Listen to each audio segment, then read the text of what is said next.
Okay, first up is order from Germany. Should be my new order Substance remastered. Never had this one before. Always listen to the CD.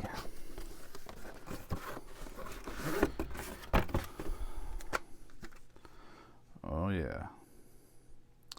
I ordered this one not too long ago because as soon as it was announced, I wasn't finding any of the US retailers carrying it. And those that were going to be upcharging it enough to make a European order less of a pain than usual. My main gripe, as always, is that I could only get one copy. And because of my second thoughts at the ordering stage, I didn't get the combo that included the two 12-inch singles as well. I took so long thinking about it that the bundle sold out while I was looking at my cart and thinking about it.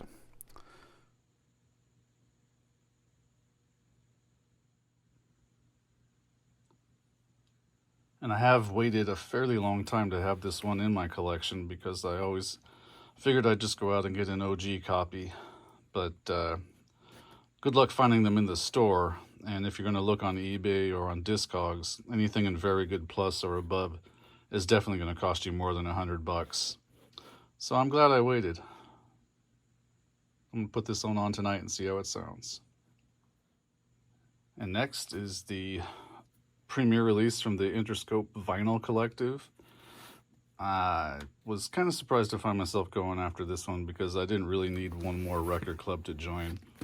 But they did grab my attention by making the first release, a 30th anniversary remaster of The Chronic.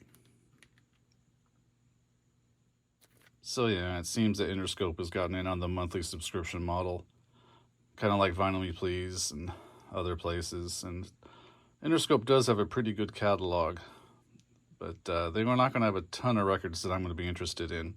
I just couldn't refuse this. They actually picked the best first offering they could for somebody of my age. I always believed that this one did deserve the 2 LP treatment. It was compressed to absolute shit on the OG vinyl and always sounded pretty terrible to me. Most of us were listening to CDs at that time anyway, so the vinyl version wasn't at the top of my list. I don't even think I owned a working turntable in 1992, to tell you the truth. And I am aware that there have been the double LP presentations of this album since about 2001, but those were digital remasters and really did make me feel any kind of urgency to run out and just go buy one. But this being on double vinyl and newly remastered gives me a little bit of hope about the music having some room to breathe finally. And now that I think about it, I really only maybe love 3 songs on this joint. I do love some of the skits though, so I'm gonna give it a try. And I have to admit, this slip mat that they custom made for this is on point. And as always, my monthly favorite, the Vinyl Me Please box that comes. I've really cut back on my monthly memberships lately, just out of necessity. I hate to miss anything good, but it's just one of those things. And the first one out of this month's box is System of a Down's Toxicity record. This actually was last month, but it got lost in the shuffle. I cannot wait to play this one loud enough for the neighbors to enjoy. And next is Stone Temple Pilots number 4. Very much looking forward to playing this one. I didn't really listen to it much at the time its release and only sparingly have streamed it ever since. I want to sit down and soak this one in. I love this band.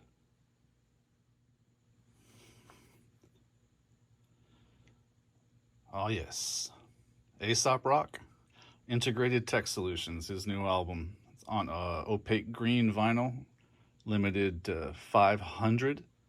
And I will buy and listen to anything Aesop Rock makes and almost always love it. Can't wait to put this one on the turntable and give it a spin. And I'm happy to have this one now too. Aretha Franklin's Spirit in the Dark on Blue Galaxy vinyl. Cannot wait to listen to this one. It's Aretha. I don't really know what else needs to be said about it. But this is also one of the few I have that I know my wife will enjoy too. So that's always good.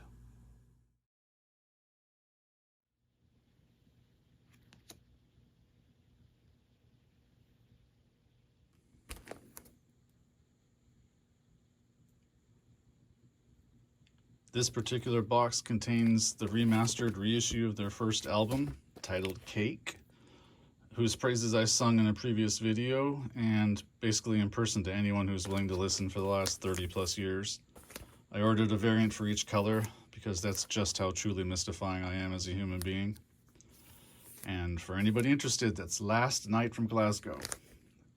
And I plan on doing a side-by-side with one or two of these and my OG copies, just to see if I can hear any difference in my old ears of what they did with the remastering.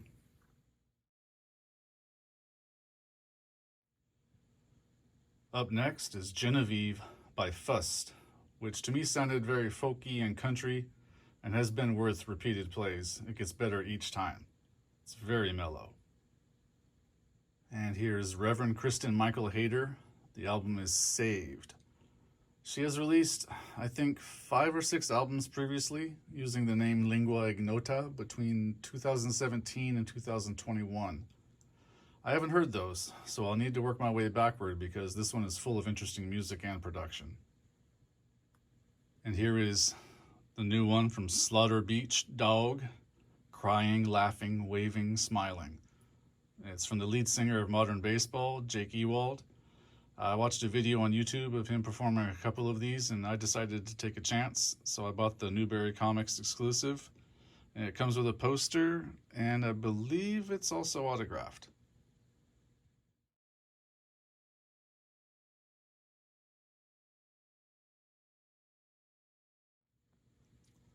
And from each of these bands' labels' websites, I also purchased the newest from a favorite, Rhiannon Giddens. I haven't heard a note of this one, but I'm always ready to support anything that she does. Founding member of the Carolina Chocolate Drops, I've enjoyed her music for a long time, and I have no doubt that this one will be just as good or even better than the ones I've heard before. In very much the same way of unequivocal support, the next album, a pre-order that was very highly anticipated and very satisfying to receive. Tyler Childers, Rustin' in the Rain. I will buy anything that this dude puts his name to. I bought his first album and saw my first show of his based solely on live videos I'd watched on YouTube around 2016. And even though I have a couple of legitimate gripes about his last album, they really don't have anything to do with him. I pre-ordered 2, and each one is a 3-record set, and they shipped me 6 warped records, and every single one has a spindle hole too small for the record to be removed from the platter once it's on. Many emails to his webpage and to the fulfillment people. I still have not even got an automatic response in over a year. Not his fault, but it does make me leery of waiting on his pre-orders now.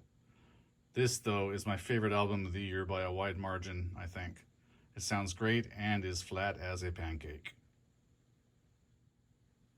And this one from the Mighty Merge Records is the new Mountain Goats record, Jenny from Thebes, that I might have bought for the cover art alone if I didn't already like the band and the label.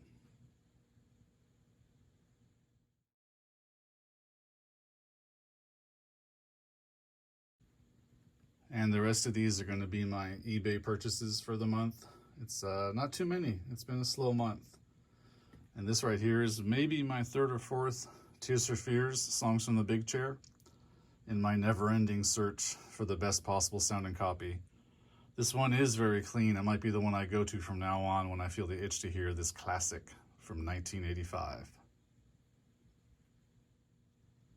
The Beatles, Sgt. Pepper's Lonely Hearts Club Band.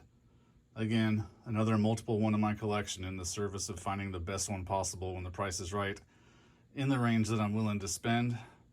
This one has been well loved, it looks like, but I'm still going to enjoy it. It's in VG+.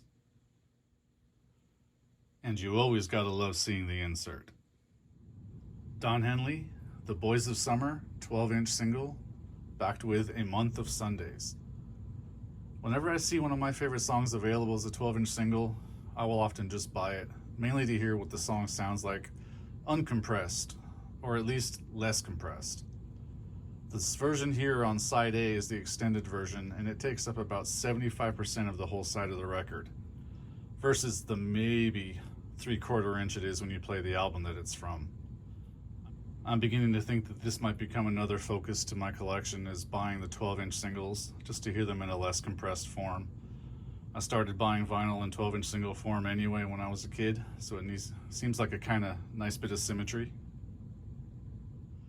Next up is Phil Collins' Face Value, and of course the reason I bought it, I'm not really a Phil Collins fan, but In the Air Tonight is an incredible song and I love to hear it.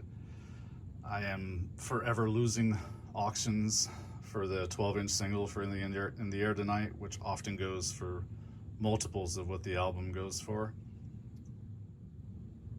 I've been telling myself I don't want to pay that kind of money for a 12-inch single, and I really only like that one song, but I may just have to do it. And this song already sounds really great on this album where it's the opener, and it's been compressed quite harshly. I'm gonna blow out some windows when I get the 12-inch single though. Count on it.